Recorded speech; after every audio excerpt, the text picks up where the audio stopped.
Thank you so much for joining me today. So I have probably an overly ambitious agenda about YouTube today. So I want to get through some sections and then we'll pause and do some Q&A so that I can answer any questions you have.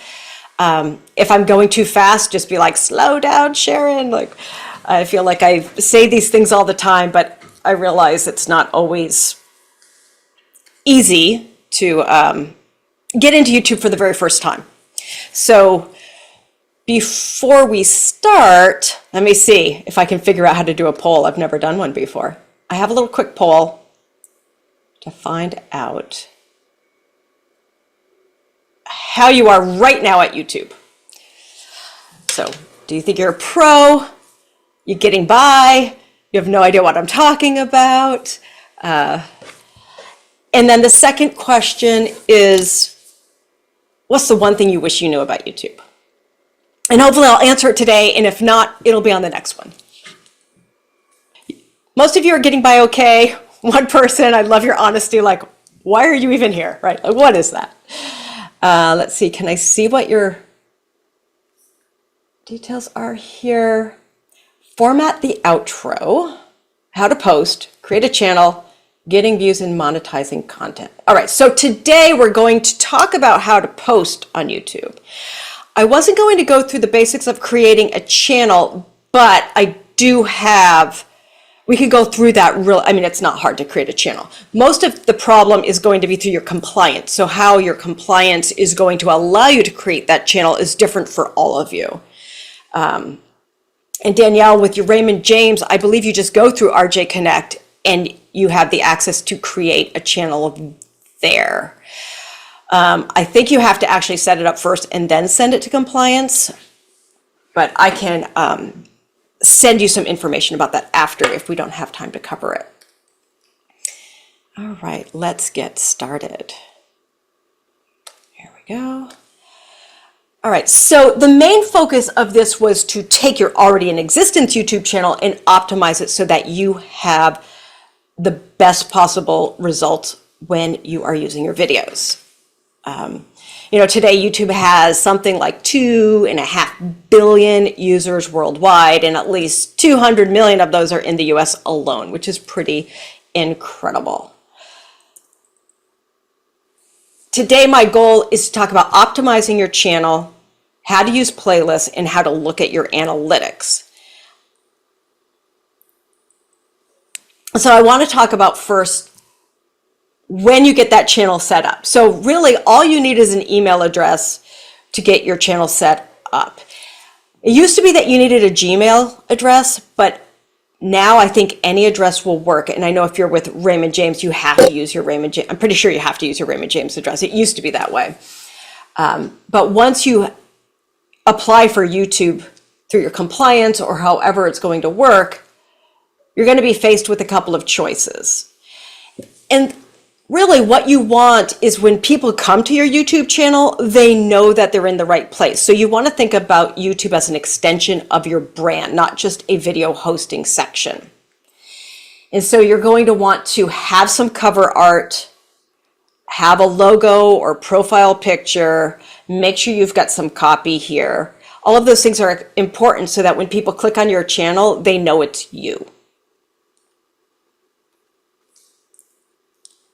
And so we're going to talk a little bit about how to create channel art that works on all the different templates that YouTube is in existence in, because it's on TV, it's on the iPad, it's on mobile, it's on your desktop, and every single one of them shows a different section of your banner art.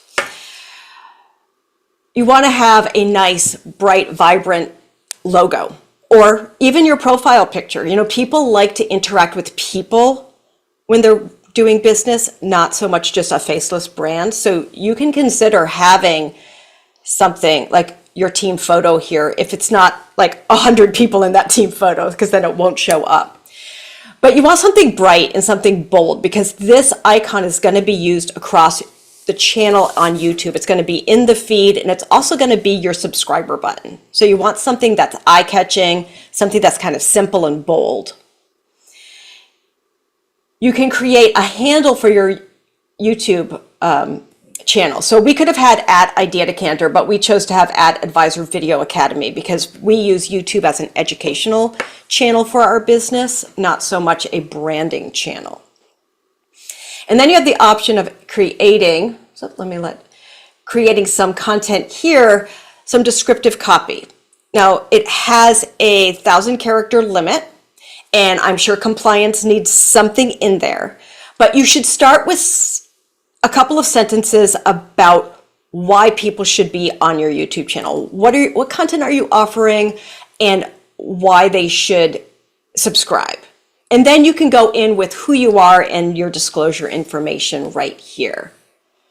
Hi, Jeremy. Thanks for joining us.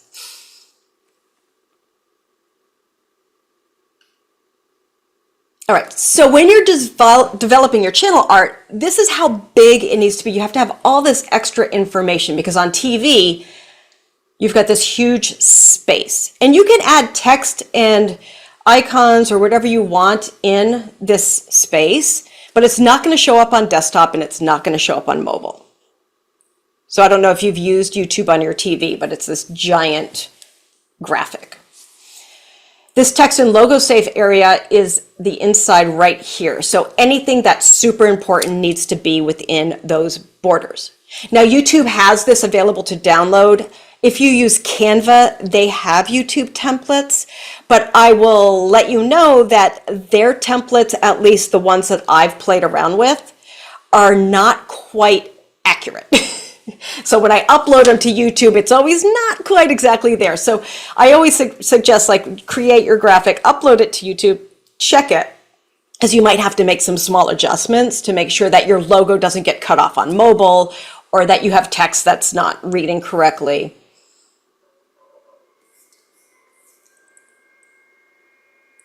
And we do, why is that going back and forth? We do have on our blog, we have a whole bunch of DIY about YouTube, and we have a Canva template download right there that you can steal and use for your own.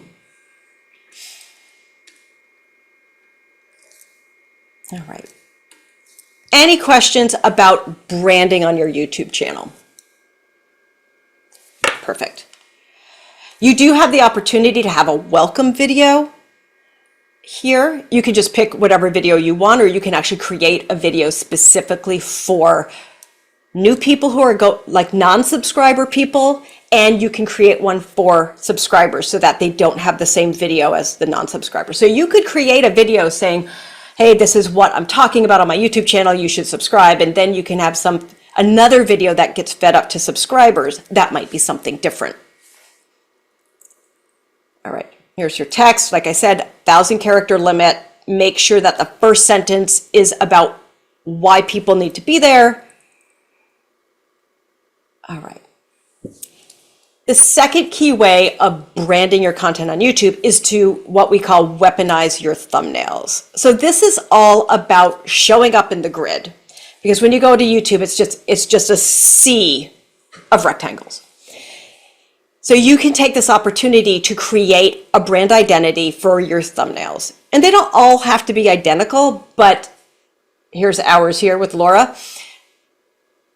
As you build up your YouTube library and you have this sea of content, having that brand identity at a glance that people know it's you is going to be really effective, and it's going to let your subscribers and the people who actually use YouTube as a social media tool find you in an instant. And so what's important on your YouTube is, one, it should have your face on it, if at all possible. We always send you a couple of thumbnail options. We send you a thumbnail with your face on it, and maybe we'll send you something that's like a B-roll shot or a stock shot that tells the story of your video. On YouTube, we find that if your face is on that channel, you get more clicks. People want to interact with people, right? You can use something like Canva to add your logo. You can add text. You want to make sure the text is bold. And at the bottom of your scripts, let me see, I think this is going to zoom in here.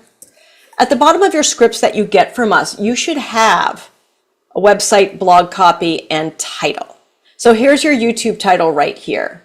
So you can put "Avoid this tax nightmare in retirement" on your thumbnail to get people excited about what you're talking about. And then all of this should have already been through compliance, so you shouldn't have to resubmit your thumbnails to compliance.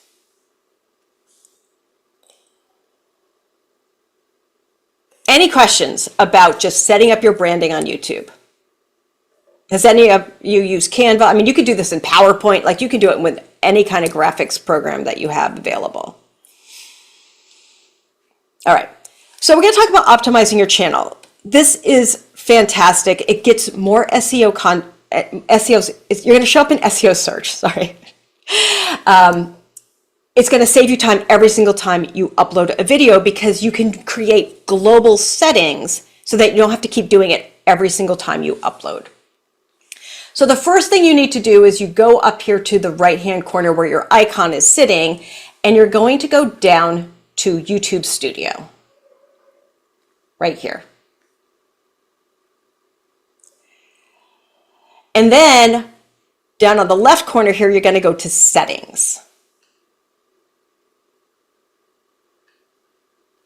And this opens up a whole bunch of settings that you can use to help show up in search and help just ease your upload protocol. So here under general doesn't matter. It's just whether or not you're going to monetize your channel and what currency you want to be paid in. So under channel, you've got basic info. You can put your country of residence, and here you can import all those keywords that people are going to be searching for. So your keywords aren't necessarily what you think you do as a company, but what are people searching for when they're trying to find your content? So if you specialize in retirement planning, you want retirement planning in here. Obviously this is for Idea Decanter's channel, so we have all this video marketing stuff, but you're going to want financial, you're going to want like 401k, you're going to want 529 plans if you deal with that. Wealth management, how do I retire? Am I going to be safe with retirement? Any of those keywords that people would be searching in Google, those are the sorts of keywords that you want to put here. And Google has a ton of ways to find this information. Honestly, you could use ChatGPT and say, what are people typing when they're trying to find financial planners? And ChatGPT would give you 100 keywords in probably 5 seconds.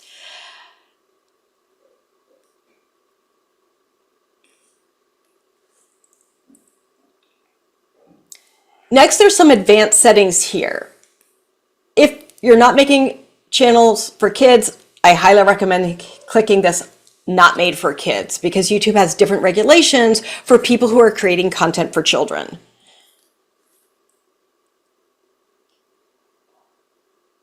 And then the next section is this feature eligibility. So when you create your YouTube channel, there's a very good chance that the standard features are already enabled.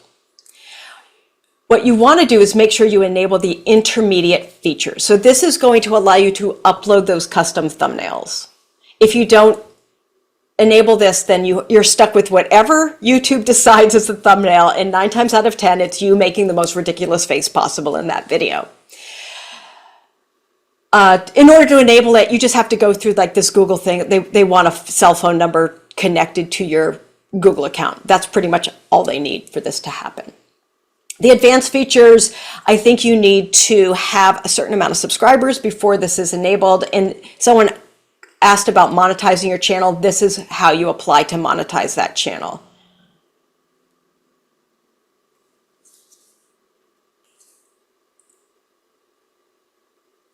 All right.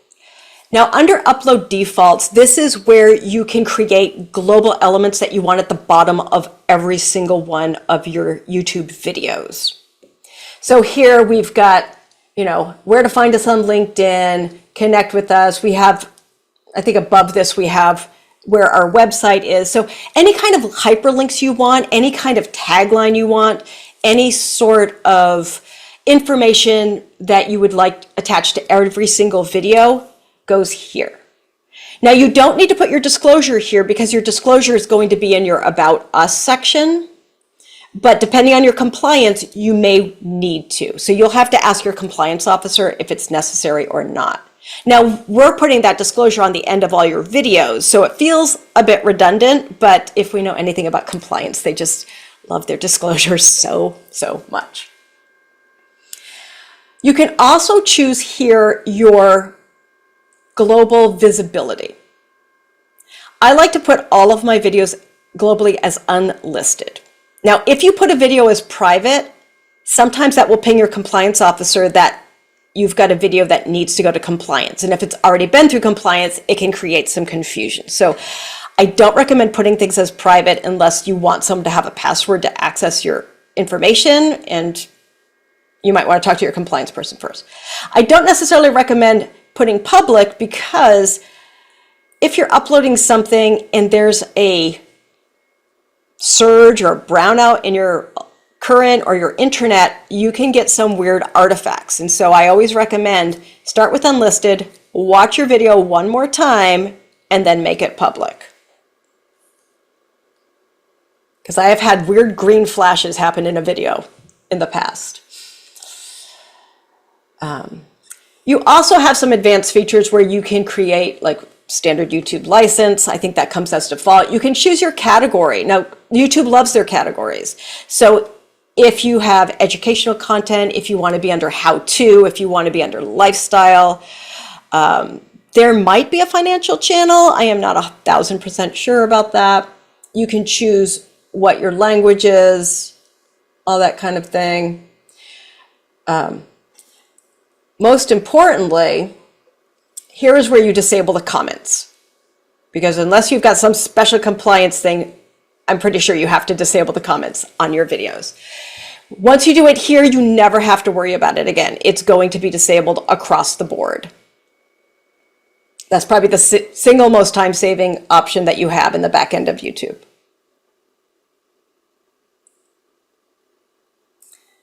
All right, any questions about the back end of optimizing your channel so that it's easy for you to upload? Make sure nothing's in the chat. All right, we're good. I wanted to ask about the disabling of the comments. Sorry, I'm not familiar with the compliance reasons for disabling them, but I thought I was just under the impression that interacting with the audience was a good thing. It is, but most compliance officers that we have been in communication with have all demanded that we disable the comments, and I think it's because they can't monitor the comments.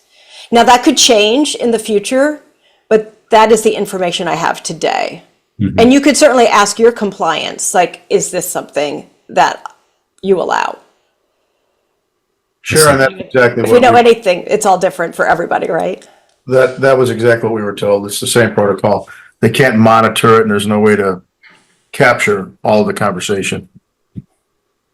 Is that only in a financial context, or no? Is that it's just as long as you're promoting yourself as an advisor. I don't know how you hold yourself if you're a registered rep, if you're an investment advisor rep, or just your own individual RIA. You might be able to get away with it as just an individual RIA, mm-hmm. But we're attached to a broker dealer as well, which changes the complexity, as you know, about how, at least in my area, but I think it's nationwide. They can't capture it. I don't know if any of you use any of the texting message services that you could text from your office phone. Those are all being, overseen by somebody or some service, and this can't be reviewed. So we just disable it. Yeah, I mean, it could change in the future as compliance gets more and more savvy about how social media works, but for the time being, this is where we are today. All right. Can I make this happen again? All right. So I want to talk a little bit about playlists. Playlists are a fantastic way of serving up more of your content when people are watching one of your videos. So, on YouTube, when you watch that video, at the end, it comes up with 4 or 5 videos like watch next. If you've created a playlist of your content, it's going to serve up your content in that feed. So instead of them going off to some cat video, they're going to see your next piece of content. Another nice feature of the playlist is that you can actually take the playlist link and you can send it to somebody, or you could embed it onto your website. So if you've got a web page with some videos and you want people to be able to click through a series, so perhaps you've got a series of like financial literacy, or maybe you've got a series on, working through, I don't know what would be a good series, but perhaps, wills and trust and investments, something like that. You can create these playlists. Now, if you're just starting out and you only have a couple of videos, you can simply create a playlist that is under your company name. As you get more and more videos, then you can create multiple ones. So I'm going to go step by step through how to upload a video, add it to a playlist here. So feel free to jump in with any questions for the people who are like, what's YouTube? Where am I? Okay. So you've got your MP4 video that you've downloaded from Whipster from us. You're ready to upload your video. You've got a couple of thumbnails that we've given you that are stills. And if you don't want to go through the process of weaponizing them, you want that image that's without the play button, because YouTube's going to add their own play button. You're going to click on this little camera with the plus button, and it's going to take you to this upload video. And you can just drag it right here or select the file from your computer. Next, you want to change the title, because it's going to have whatever title the editor put on it. And it might have a V2 at the end. It might say final. You don't need that. In that script, we've got that title already ready for you that compliance has approved. So if that title is if that's the title that works for you, that's where you're going to copy and paste it right here. We've got that description, that YouTube blog copy. You want to put that here. You never want to put a video out there without any description, because even though they keep telling me the bots are going to be able to crawl videos, I haven't seen evidence of that yet. You want that copy for SEO. You want that copy to show up in search, and it gives people a snapshot of what they're going to be seeing in that video. So they'll take a look at that blog copy and then decide, it's like, yes, this is worth my 2 minutes of my time to watch your video. Can I ask a question real quick? Absolutely. On the title, so we have a series that we've been doing for a long time. So in the title, should we put the name of the series and what the episode is about, or should we keep it as short as possible and put the name of the series somewhere else? The title, you've got 100 characters. So okay. I would say if you've got a series, one, make a playlist, absolutely. But if you wanted to have it like smart about money, whatever, I don't see a problem with that at all. It makes it come up, easier on your end when you're searching for things, for sure. Okay. It won't mess up the SEO or anything. It will just... No, I mean, the title's the title. When you want to say something short and poppy, that's for that weaponized thumbnail. So that one of the tactics I've seen that work really well is you ask a question on that thumbnail and then the title answers it. And, if you ever get a script back and you're like, hey, this title doesn't feel very meaningful to me, go back to the writers and, talk to your project manager and say hey, I'd like to, have a different title. This title's not working for me. We are here as a collaboration of part of your marketing. We want you to love your videos. We want you to love everything that you get from us. We want it to work for you even more. Thank you. All right. Your next step is here's where you're going to upload that thumbnail. You don't need a play button for this thumbnail, like I said before, because you'll have double play buttons and that's not going to be great. And here where the playlist is, here's where you select which playlist you want to add that video to. And if you've already got playlists, it just drops down. You can just click a checkbox here. Otherwise, there's new playlist at the bottom. And that's where you're going to hit new playlist, give it a title. When you're thinking about the title of your playlist, you want it to be very client friendly. How is that going to work for the client? And think about how you market that series, like you were saying too. If it's got a very strong title, you definitely want that for your playlist title. All right, next up, you're going to get to this screen.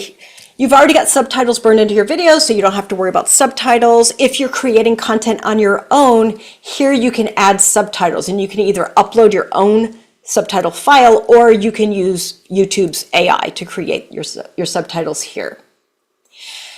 And then you've got the option of adding an end screen. So here's where you can add that like subscribe to the channel button, and you can feed up your next video. I'm hitting the next button, not the next in my presentation button. And so it's going to come up, and they give you these options, and I really don't understand why they have like all these different layouts, because you can move the layouts once you clicked one. So you just have to click any of these. It doesn't matter unless you want 2 videos or the subscribe. I always do the subscribe button and a video to play up next. And you can choose, you've got a couple of different options. So you could have YouTube just randomly assign a video from your catalog. You can hit best for viewer, where YouTube's going to be like, this is what this viewer's been watching. What can we grab from your channel to put here? Or you can choose a specific video. So if you have a series, you can lead them through that series. So you can start with video 1, have video 2 pop up here. On video 2, you can have video 3 pop up here, and you can actually direct your viewer all the way through your series. And down here, you can slide them so that you can decide where they show up in your video. So you can wait till the end of this video didn't load all the way when I took the screen cap, but you'll see the video in that timeline underneath. And so you can push them so they show up where your title is. If you want the subscribe button to show up earlier in your video, you can move it further into the middle of the video. It's all at your control. And then you might see this, and I get a lot of panicked emails about this red check. Just because there's a red check does not mean you have copyright infringement. What this means 99.9% of the time is that the music license that we purchased for your video has copyright protection on it. However, as you can see, the owner allows the content to be used on YouTube. This is just that the musician is saying, I'm licensing you my music, but you don't have the copyright on my music. Does that make sense? So if you see this red check, just don't panic, read what it says. If it says owner allows content to be used on YouTube, you are in the clear. No, I'm making it bigger. And then the next, you get to this page. And so here's where you can decide, do I want to keep it unlisted or do I want to make it public? And like I said before, it is worth your time just to look at it one more time on YouTube, make sure there were no upload errors. I haven't seen it in a long time, but there used to be like green flashes that would show up in a video if you had any kind of internet connectivity issues. You can schedule a date to make your video public. However, this makes it private, which can flag compliance and give them a little cardiac arrest. So I don't recommend doing that. I always, when I'm ready to publish this on the blog or get my blog ready or whatever, I just hit public. I'm not worried about people seeing my content before I put it out on social. I'm not that popular. So just because it's public doesn't mean like people are automatically going to be seeing your content. But if it's important for you to wait for a certain day, you can get it unlisted. This URL is not going to change when you make it public. So you can take this URL, you can send it to your website designer and say, this is ready to be put on the blog, put on a landing page, wherever that video is going. And then when you make it public, I mean, it's still going to play on your website, whether or not it's public on YouTube. But you just have to remember, if you want it public on YouTube, you have to come back here and hit public. All right? Any questions? Fantastic. All right.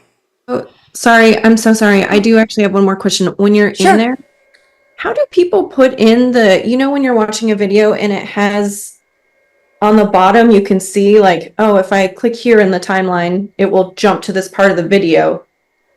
So that That's is interesting. YouTube creating chapters. Okay. And you could just click a button and say make chapters. Oh, okay. I want to say, let me see if I can find. I don't know if I have a screenshot of that because I wasn't going to get that deep in the weeds because we only sorry. had 30 minutes. Sorry. Yeah, I don't see it. Okay. It's, fine. but it's in that, I'll- it's in the, hold on. It's, if you keep scrolling here, it's just underneath this screenshot. Okay. All right. Thank you. Sure thing. All right. So once you've got your videos on YouTube, it is important for you to go in and sort of check your analytics. Now, our analytics look fantastic, but we have actually paid to boost some of our videos. So some of this is vanity metrics, I'm going to be honest, okay? Oh, hold on. Here's what you want to look at. So you're going to see your views. You can decide what time frame you want your views to be here. It just defaults usually to the last 28 days, but you can go, I want to see for the whole year, I want to see for last week, whatever time frame you want to select is right here. And you're going to see your views here. You're going to see watch time. So this is the amount of hours across all of the videos watched in the last 28 days. And you can see how many subscribers you gained in the last 28 days here too. If you click this see more button, oh, sorry, and then you can see real time. It's like, we look super, super popular. Laura's How to Read a Script like an anchor person, like went viral. Like, we never boosted that one. It's got crazy numbers. I don't know why, but it's pretty funny. Hit the see more button and it's going to dive you into more granular metrics here. Now these lines are just each different video that's here, and it's color coded to these checkboxes. I don't particularly find them super useful, but what I do find useful are these numbers down here. So how to read a script like a TV news anchor, for some reason, has hit a nerve with a whole bunch of people. Every month, Laura's getting 6,000 views on this video. You can see the watch time here. We got 16 subscribers from this video. And then the impressions means this is how many times it's shown up in the YouTube feed. So YouTube is serving up this particular video because it's gotten so popular. And the more views you get on your video, the more YouTube's going to serve it up in the feed. So if you're looking to find organic reach, this is how that happens. And then 1.9% of these people have watched this video. And so when you look at all of the impressions of all our videos, YouTube sent it out for 70,000 people. And at 1.9 clicks, that's 1,300 people watched our videos who don't know us. That's pretty cool. And then you can see our other videos aren't trending as well as Laura's. But How to Post on LinkedIn's doing pretty well. And then you can click on traffic source up here, and you can see where people are seeing your content. So we can see that 5,000 probably Laura's videos being used as suggested videos. That's YouTube suggesting our videos for people to watch while they're clicking through watching other videos. External at 3,344, these are anywhere we've posted that URL link somewhere else. So this would be on our website, when we do a LinkedIn newsletter and have that YouTube link in the LinkedIn newsletter. YouTube search, this is people actually searching for our content. Now it could be searching for a keyword, or it could be actually searching for Idea Decanter. The browsing features is when people are just browsing through. And then channel pages is when someone's coming to our channel and looking at the video. And I feel like this is me, 1,000%. Like, I'm always in the channel looking for something. Any questions about analytics that I can answer? Sharon, I have a quick one. Sure. So under analytics, there's a tab for inspiration. So there's all these different ideas and like a heart next to it. So I just hearted it. What did I just do? What does that really mean? Ooh, that is a good question. I did not research that for this particular channel or for this particular AVA. Let me finish up the rest of this presentation and we can do a live screen share and find out. Sure. All right. All right. You're all here to learn how to do this yourself, but if you ever are for any reason want help with promoting your videos, we do offer a service promoting the videos of our clients, where we will go through and create a newsletter. We will post it to YouTube. We'll post it on your social. If you're interested, here's a QR code to find out more. And then, oops, I'll let that sit if anyone needs it. You can also just email me for this information. And then next month, we're going to talk about email marketing. It's going to be at a different time because my schedule's crazy in October and November, but it will be at noon Pacific, 3 p.m. on November 8th. We're going to talk about how to email out videos, how you can create a beautiful video template, even if you're using Outlook, and how to use Constant Contact or MailChimp to send out videos, not from YouTube, but actually from your website. Well, awesome. I only went 10 minutes over. I feel like that's a win already. You guys have a fantastic rest of your day. And thank you so much for joining me. This was really a lot of fun. Thank you, Sharon, for all the ideas. I appreciate it.